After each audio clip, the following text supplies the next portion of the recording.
ورسوله صلی اللہ تعالی علیہ وعلی آلہ واصحابہ وازواجہ واہل بیتہ اجمعین وبارک وسلم تسلیما کثیرا کثیرا اما بعد فاعوذ باللہ من الشیطان الرجیم بسم اللہ الرحمن الرحیم ان الذين قالوا ربنا الله ثم استقاموا تتنزل عليهم الملائكة ألا تخافوا ولا تحزنوا وأبشروا بالجنة التي كنتم توعدون صدق اللہ العظیم۔ اللہ جل شانہ کا بے حد فضل احسان ہوا کہ ایک مرتبہ پھر اللہ پاک نے جمعہ کے دن اپنے گھر میں آنے کی، دین کی بات کہنے سننے کی توفیق عطا فرمائی۔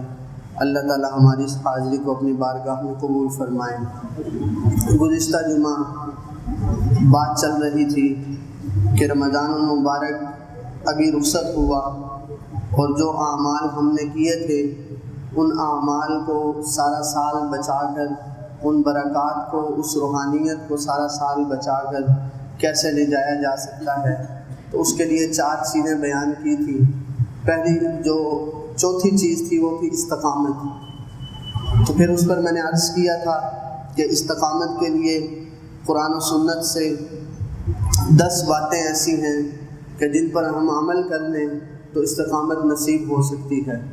اس کے لیے پھر پہلی بات بھی عرض کی تھی کہ استقامت کے لیے پہلی بات یہ ہے کہ ہم اللہ تعالیٰ سے دعا کریں، اللہ تعالیٰ سے دعا کریں کہ اللہ تعالیٰ ہمیں دین کے کام پر، دین کے راستے پر، اعمال پر، نیکی پر استقامت نصیب فرمائیں۔ استقامت کہتے کسے ہیں یہ بھی عرض کیا تھا، ایک بار پھر عرض کر دیتا ہوں کہ استقامت یہ ہے کہ دین کے کسی بھی عمل پر اللہ تعالیٰ کے دی ہوئی توفیق سے جو بھی کام کیا جائے اس کام پر جم جانا، ڈٹ جانا، اس کا نام استقامت ہے۔ مثلا اللہ تعالیٰ نے 5 وقت کی نماز کی توفیق دی، تو اب یہ اس پر ڈٹے رہنا، اس کو قائم دائم رکھنا، یہ استقامت ہے۔ لیکن استقامت کا ایک اور مطلب بھی بیان کیا تھا کہ ہمارے ہاں جو بولا جاتا ہے وہ یہی بولا جاتا ہے کہ ڈٹ کر کھڑے رہنا، لیکن استقامت کا ایک مطلب یہ بھی ہے کہ دین کے کاموں کے اندر جس سطح پر کھڑے ہیں اس سے آگے بڑھ جانا۔ کہ پہلے اللہ نے 5 نمازوں کی توفیق دی تھی، اب اس کے ساتھ تہجد کی توفیق بھی عطا فرما دی۔ وہ برکت جو 5 نمازوں کی توفیق سے مل رہی تھی، اب اس برکت سے فائدہ اٹھاتے اٹھاتے تہجد تک پہنچ جانا، اور اب تہجد کی بھی توفیق عطا ہو جائے۔ تو یہ ہے استقامت کہ دین کے عمل پر اللہ کی دی ہوئی توفیق سے کوئی بھی عمل کیا جائے اس پر ڈٹ جائیں اور پھر اس کے اندر ترقی کی کوشش کرتے رہیں، تو اس کو استقامت کہتے ہیں۔ اور جو میں نے آپ کے سامنے آیت مبارکہ تلاوت کی وہ بھی بالکل اسی سے متعلق ہے، اور اس کے لیے پہلی بات یہ تھی کہ اللہ سے مدد طلب کرنا، دعا کرنا، اللہ سے مدد طلب کرنا۔ ہم جتنے بھی خیر کے کام کرنے کی سوچ رکھتے ہیں، ارادہ کرتے ہیں، نیت کرتے ہیں، تو اس کے اندر اللہ کی دی ہوئی توفیق سے ہی وہ عمل اور وہ کام ہوتا ہے۔ اس بات کو اپنے ذہن میں رکھنا چاہیے، اور کبھی بھی اپنے کسی بھی نیک عمل پر اترانا نہیں چاہیے۔ اس بات کو ذہن میں رکھنا چاہیے کہ یہ جو عمل میں نے کیا یا یہ جو عمل میرے سے نیک کام ہوا، یہ جو نیکی ہوئی مجھ سے، یہ اللہ کی توفیق سے ہے۔ تو پہلی بات اللہ سے مدد کرنا دعا کے ذریعے۔ پھر اس پر میں نے 2-3 دعائیں بھی عرض کی تھیں۔ ایک قرآن مجید کی 2 دعائیں تھیں، ربنا افرغ علینا صبرا وثبت اقدامنا، کہ یا اللہ صبر کو ہمارے اوپر انڈیل دے، وثبت اقدامنا، اور ہمارے قدموں کو جما دے۔ جو اعمال کی آپ نے توفیق دی ہے نا، ان اعمال پر ہمیں جما دے۔ ربنا لا تزغ قلوبنا بعد إذ هديتنا، کہ اللہ ہمارے دلوں کو کے اندر پھر ایسی سختی، ایسی کدورت اور ایسا زنگ زیغ نہ آ جائے، بعد إذ هديتنا، کہ پہلے آپ نے جیسے نیکی کی توفیق دی، نیک اعمال کی توفیق دی، ایسا نہ ہو کہ میرے کسی عمل کی وجہ سے، میری کسی کوتاہی کی وجہ سے میرے کسی گناہ کی وجہ سے یا اللہ وہ توفیق مجھ سے سلب ہو جائے۔ تو یہ قرآن مجید کی بتائی ہوئی معصوم دعائیں، ان کے ذریعے اللہ تعالیٰ سے مانگنا چاہیے، اور کچھ مشکل نہیں ہے۔ ایک آیت کی دعا اگر ہم اس بات کی نیت کر لیں تو روز ایک دعا یاد کریں تو مہینے میں 30 ہو سکتی ہیں، چھٹیاں بھی کر لیں تو 15 دعائیں تو یاد ہو سکتی ہیں۔ اور جب ہم اللہ تعالیٰ سے اللہ کے بتائے ہوئے الفاظ کے ذریعے دعائیں مانگیں گے تو اللہ کی مدد کیوں نہیں آئے گی؟ اللہ ہماری کیوں نہیں سنے گا؟ جب ہم کسی MPA MNA کا خط لے کر جاتے ہیں تو ہمیں بڑا دل کے اندر سکون اور اطمینان ہوتا ہے کہ یہ جو میں خط لے کر جا رہا ہوں، اس خط کو پیش کرنے کے بعد میری بات کوئی نہیں ٹھکرائے گا، میرا کام ہو جائے گا۔ تو جب ہم اللہ تعالیٰ سے اللہ کے بتائے ہوئے الفاظ سے دعائیں مانگیں گے تو ہمارا کام کیوں نہیں ہوگا؟ اسی طرح نبی کریم صلی اللہ علیہ وسلم کی بتائی ہوئے دعائیں، اللہم ثبت اقدامنا علی دینک، اللہم ثبت قلوبنا علی دینک، کہ یا اللہ ہمارے دلوں کو اپنے دین کے اوپر جما دے، ہمارے دلوں کو اپنے دین پر مستقیم کر دے، قائم دائم کر دے۔ مختصر دعا لیکن اس کا اثر کتنا ہے؟ دعا مختصر لیکن اس کا اثر کہاں تک جا رہا ہے کہ اس کے برکت سے دنیا کے معاملات میں بھی اللہ تعالیٰ آسانیاں کر رہے ہیں، اور آخرت کے لیے بھی اس میں بھلائیاں ہیں کہ جب دنیا ساری اللہ کے بتائے ہوئے راستے پر اور دین پر استقامت کے ساتھ گزر جائے گی تو آخرت کی منزلیں بھی اسی کی برکت سے آسان ہو جائیں گی۔ تو اس لیے جو استقامت کے لیے پہلا کام ہے کہ دعا طلب کرنا، اللہ تعالیٰ سے دعا مانگنا کہ یا اللہ تو ہمارے قدموں کو جما دے، ہمارے دلوں کو جما دے، ہمارے اذہان کو اپنے دین کے اپنے دی ہوئی توفیق سے کیے ہوئے اعمال پر ہمارے اذہان کو جما دے۔ دوسرا کام اس کے لیے کہ قرآن سے رشتہ مضبوط کرنا۔ رمضان المبارک میں جتنا قرآن مجید پڑھا یا جتنا قرآن مجید سنا، غیر رمضان میں پورا سال اتنا قرآن مجید سننے کی ہمت نہیں ہوتی کہ رمضان میں روزانہ 20 رکعت تراویح پڑھ رہے ہیں اور روزانہ 1.25 سپارہ پڑھا جا رہا ہے، اور رمضان کی برکت سے انسان اس کو پڑھ بھی رہا ہے، اور تھکاوٹ ہونا معمولی بات ہے، لیکن ایسی تھکاوٹ نہیں ہے کہ انسان یہ کہے کہ کل سے نہیں پڑھنی، بلکہ اگلے دن پھر ایک نئے جذبے کے ساتھ آتا ہے کہ نہیں، اللہ کا کلام آج پھر جا کر سنتے ہیں، آج پھر تلاوت کرتے ہیں۔ نیند بھی کم ہوتی ہے باقی سارا سال کے نسبت، لیکن پھر بھی اتنے سارے اعمال کی توفیق ملتی ہے۔ تو قرآن مجید سے اپنا رشتہ مضبوط کرنا۔ شیخ الہند رحمۃ اللہ علیہ بہت بڑی بر صغیر کی بہت بڑی عظیم ہستی ہیں، 4 سال مالٹا کی جیل کے اندر قید رہے۔ ہندوستان کے اندر ان کو اس لیے قید نہ کیا گیا کہ پورے ہندوستان کے اندر بلکہ پورے بر صغیر کے اندر، یعنی یہ پاکستان تو اس وقت نہیں بنا تھا، تو یہ 1919 کی بات بتا رہا ہوں، تو 1919 کے اندر جب 4 سال مالٹا کی جیل کی قید کاٹ کر آئے تو آ کر فرمایا کہ میں نے امت مسلمہ کے جو زوال کے اسباب پر غور کیا تو مجھے دو اسباب نظر آئے۔ امت مسلمہ کے زوال کے 2 اسباب نظر آئے۔ اس مرد قلندر نے آج سے 103-4 سال پہلے جو بات کہی تھی وہ آج بھی اسی طرح، یعنی دور اندیشی اور بڑوں کی نظر اور بڑوں کی بصیرت کتنی تھی کہ فرمایا کہ پہلی بات کہ قرآن مجید سے مسلمانوں کا رشتہ کمزور ہونا، قرآن مجید سے مسلمانوں کا رشتہ کمزور ہونا، اور دوسری بات کہ آپس کے اندر اختلافات کا بڑھ جانا، آپس کے اندر اختلافات میں پڑ جانا۔ آج اس بات کو 102-3 سال ہو گئے، آج یہ ساری چیزیں ہم میں نہیں ہیں۔ قرآن مجید کی بے توقیری تو حد درجے ہے، ہم کہلوانے کو تو مسلمان ہیں لیکن ہماری کوتاہی یہ ہے کہ ہمیں قرآن مجید دیکھ کر پڑھنا نہیں آتا، ہم قرآن مجید کو سمجھ کر نہیں پڑھ سکتے، ترجمہ نہیں ہمیں آتا، اس کے الفاظ نہیں آتے، اس کے معنی نہیں آتے۔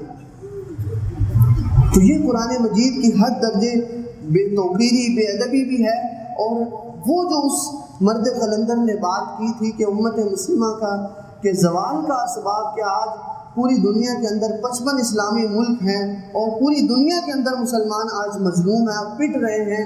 1200 سال دنیا کے اندر حکومت کرنے کے بعد آج جو مسلمان پٹ رہا ہے، یعنی آج سے 100 سال پہلے یہ حالات تھے مسلمانوں کے، اس وقت جو بات اور جو انہوں نے کہا وہ آج ہمیں نظر آتا ہے۔ آج ہم خود محسوس کرتے ہیں کشمیر کے اندر کیا ہو رہا ہے، فلسطین کے اندر کیا ہو رہا ہے۔ کیا ہم اپنی آنکھوں سے نہیں دیکھ رہے کہ ہماری ماؤں بہنوں کو یہودی غاصب گھسیٹ رہے ہیں؟ کیا ہم اپنی آنکھوں سے نہیں دیکھ رہے کہ نوجوان مسلمان بچیوں کو اغوا کیا جا رہا ہے؟ ہم کس درجے پستی میں چلے گئے؟ تو میرے بھائیوں، اس کے اندر استقامت کے لیے دوسری بات تو یہ ہے کہ قرآن مجید سے اپنا رشتہ مضبوط کیا جائے۔ اس کے 2 حل ہیں۔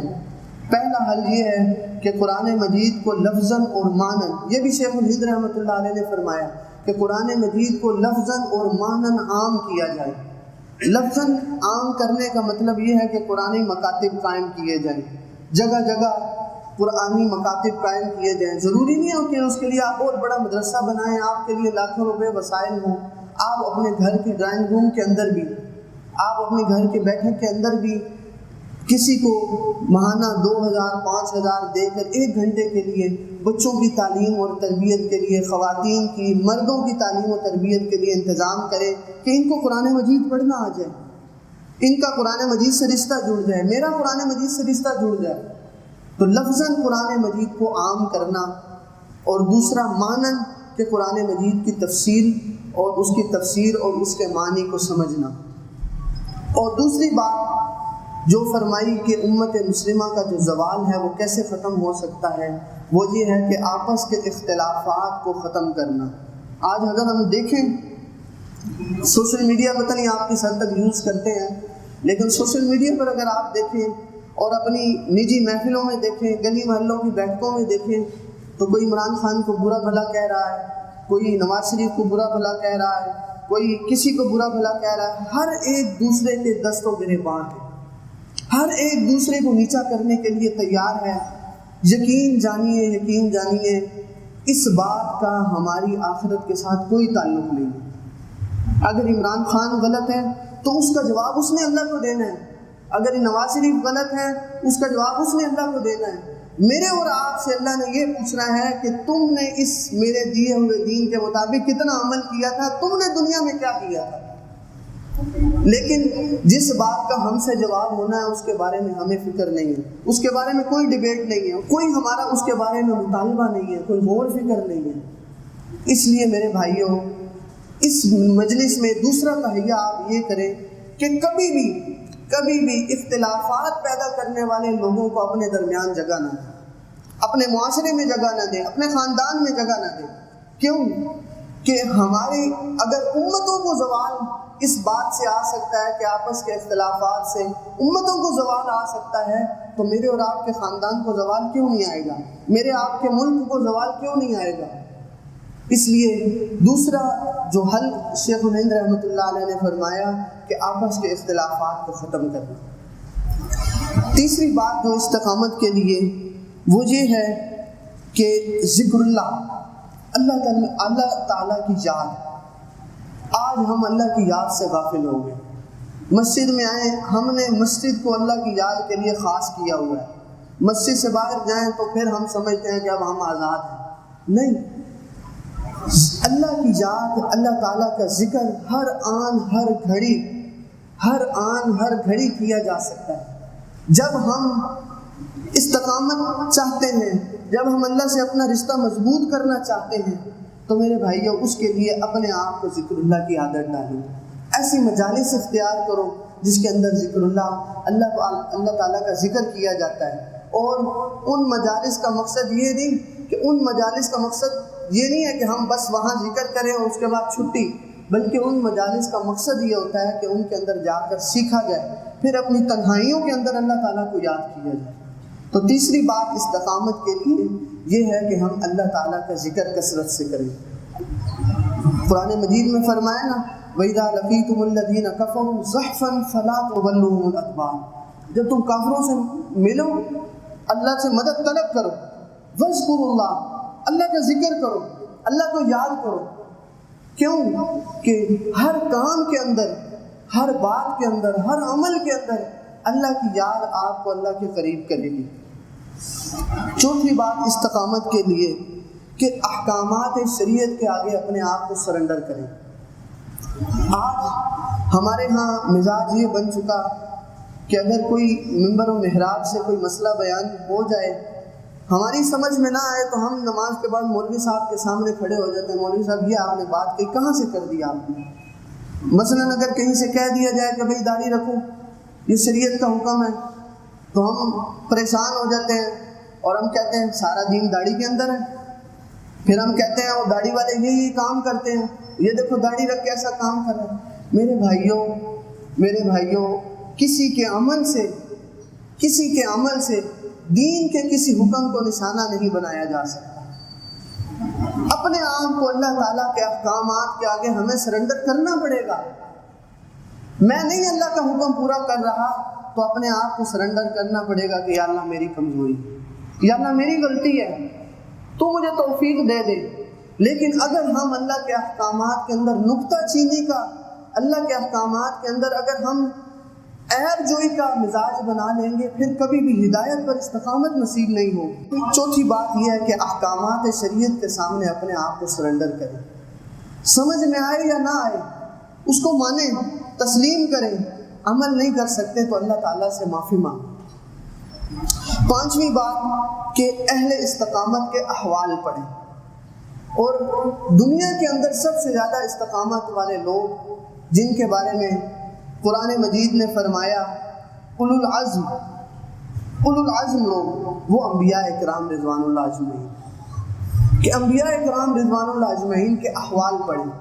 قرآن مجید کے اندر مختلف انبیاء اکرام کے احوال، قصص الانبیاء کے نام سے بہت کتابیں بھی ہیں، تو انبیاء کے احوال پڑھیں کہ کس طریقے سے انبیاء کو کس طرح سے اذیتیں دی گئی اور پھر انہوں نے اللہ کے دین کو پھیلایا، اور پھر اس کے لیے سب سے بڑھ کر جناب نبی کریم امام الانبیاء خاتم الانبیاء صلی اللہ علیہ وآلہ وسلم کی سیرت ہے۔ ہم آپ صلی اللہ علیہ وسلم کی سیرت کو مطالعہ کریں، کیسے آپ صلی اللہ علیہ وسلم نے طائف میں پتھر کھائے، کیسے دندان مبارک شہید ہوئے، احد میں آپ صلی اللہ علیہ وسلم نے تکالیف برداشت کی۔ وہ ہستی جس کے لیے ساری کائنات کا نظام سجایا گیا، وہ کتنی بڑی قربانیاں دے کر گئے۔ ذرا میں اور آپ کبھی سوچیں تو صحیح کہ ہم نے اس دین کے لیے کیا قربانی دی، ہم نے اس دین کے لیے کیا قربانی کی۔ تو پانچویں بات کہ اہل استقامت لوگوں کے احوال پڑھیں۔ چھٹی بات استقامت کے لیے ضروری ہے کہ اسلامی موضوعات کے متعلق کہ نماز کے احکامات اور معاملات کے احکامات، کاروبار کے احکامات، دین کے کیا احکامات میرے اوپر لاگو ہوتے ہیں، لین دین کے معاملات کیا ہیں، اس کے متعلق مطالعہ کریں، اور صحابہ کرام رضوان اللہ اجمعین کی زندگیوں کا مطالعہ کریں کہ انہوں نے معاشرت کیسے گزاری، انہوں نے ماحول کے اندر کیسے سروائیو کیا، وہ ایک دوسرے کے ساتھ کیسے لین دین کرتے تھے، ایک دوسرے کے ساتھ کیسے میل جول کرتے تھے، ان کے رشتہ داریوں کا کیا معاملہ تھا۔ تو چھٹی بات یہ ہے کہ ہم اسلامی موضوعات سے متعلق جو کتابیں ہیں ان کا مطالعہ کریں، تاکہ ہمارا دل، ہمارا مزاج دین کے اوپر استقامت کے لیے بن جائے اور ڈٹ جائیں ہم۔ ساتویں بات نفلی عبادات کریں۔ ہم لوگ اکثر کسی سے کہیں کہ بھائی آج وہ مسجد چلتے ہیں، نماز کا وقت ہو گیا، کہتا ابھی 15 منٹ پڑھے ہیں، اس سے کہا بھی سنتیں پڑھ لیں گے، تو ہمارا جواب یہ ہوتا ہے کہ ہم تو بھائی فرائض ہی پورے کر لیں تو بہت بڑی بات ہے۔ اکثر ہم اپنے دل کو اس بات سے تسلی دیتے ہیں کہ ہمارے سے فرائض ہی پورے ہو جائیں تو بڑی بات ہے۔ تجربے کی اور مشاہدے کی بات یہ آئی ہے کہ جو بندہ اپنے آپ کو فرائض کے لیے، صرف فرائض کے لیے وقف کرتا ہے تو نتیجہ یہ ہوتا ہے کہ پھر فرائض سے غفلت شروع ہو جاتی ہے۔ آپ کو اگر آپ چاہتے ہیں تو آپ کو ایک نسخہ بتا دیتا ہوں، آپ کی نماز کبھی قضا نہیں ہوگی۔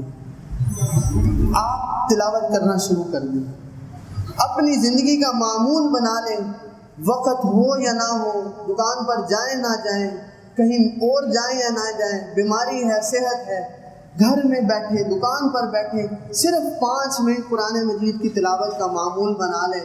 آپ یقین جانیں جب آپ اس نیت سے یہ تلاوت کا معمول بنائیں گے کہ یا اللہ مجھے دین پر استقامت نصیب فرما، میرے دل کو اس پر مستقیم فرما، تو آپ کی نماز کبھی قضا نہیں ہوگی۔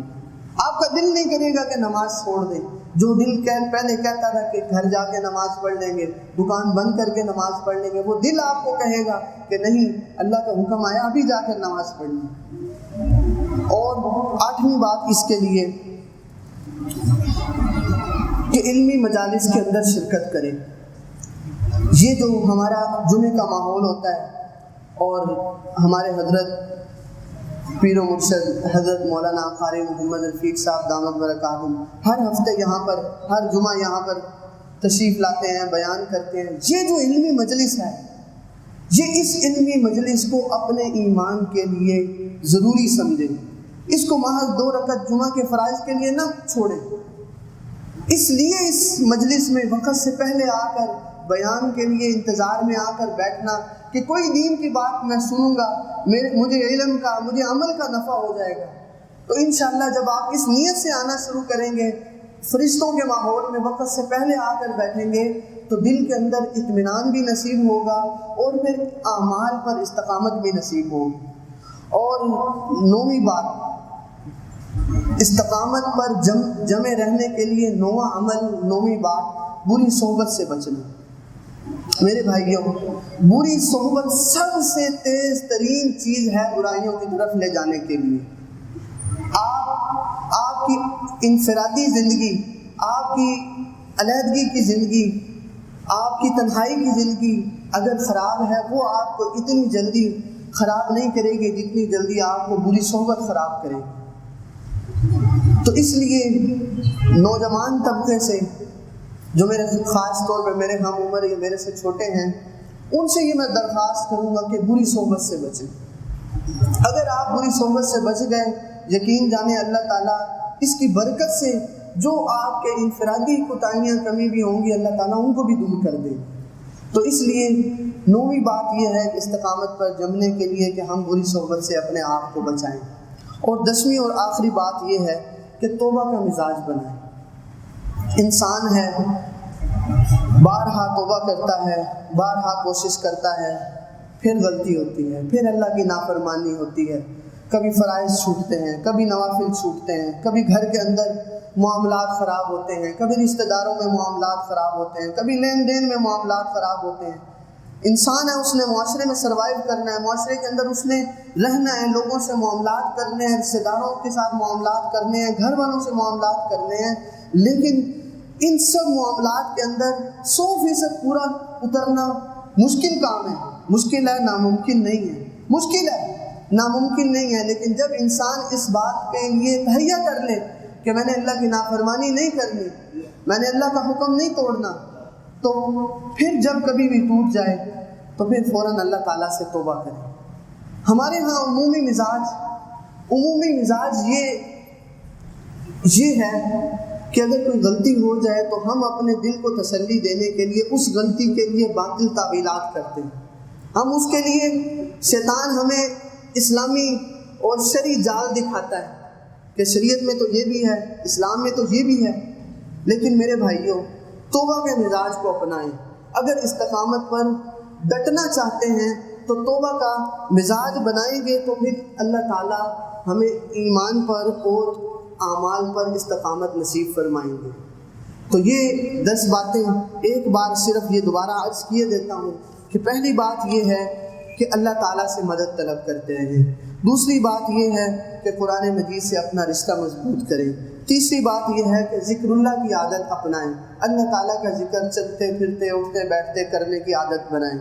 چوتھی بات یہ ہے کہ احکامات شریعت، اللہ تعالیٰ کے احکامات کے اندر اپنے آپ کو، اپنا سر خم کر دیں، اپنے آپ کو جھکا دیں۔ ماننے کی ہمت نہیں ہے تب بھی جھکا دیں، اللہ تعالیٰ ہمت بھی دیں گے۔ پانچویں بات یہ ہے کہ اہل استقامت کے احوال پڑھیں۔ چھٹی بات یہ ہے کہ اسلامی موضوعات، دینی موضوعات جن کا تعلق ہماری زندگیوں سے اور ہماری آخرت سے ہے، ان سے متعلق جو کتابیں ہیں، جو رسائل ہیں، جو بھی پڑھنے کو ملے اس کے لیے کچھ وقت 2 4 5 منٹ نکالیں۔ ساتویں بات یہ ہے کہ نفلی عبادات کی کوشش کریں، نوافل کا اہتمام کریں، نفلی روزوں کا اہتمام کر لیں، نفلی صدقے کا اہتمام کریں۔ اور آٹھویں بات یہ ہے کہ علمی مجالس کے اندر شرکت کریں، جس میں ہمارے لیے جو سب سے آسان علمی مجلس وہ جمعہ کے اندر، کہ جمعہ والے دن بھر وقت آنے کی کوشش کریں، وقت سے پہلے آئیں، آ کر نفل پڑھ لیں، ذکر کر لیں، کچھ دیر تلاوت کر لیں، یہ کچھ اپنا معمول بنائیں۔ اور نویں بات یہ ہے کہ بری صحبت سے بچنا، اور 10ویں بات یہ ہے کہ توبہ کا مزاج بنائیں۔ اللہ جل شانہ ہم سب کو نیکی پر استقامت نصیب فرمائے، اور نبی کریم صلی اللہ علیہ وسلم نے قرآن و سنت کے اندر جو بھی باتیں نیکی پر استقامت کے لیے بتائی ہیں، اللہ تعالی ہم سب کو ان پر عمل کرنے کی توفیق عطا فرمائیں اور ہمارے لیے آسان فرمائیں۔ وآخر دعوانا ان الحمد للہ رب العالمین۔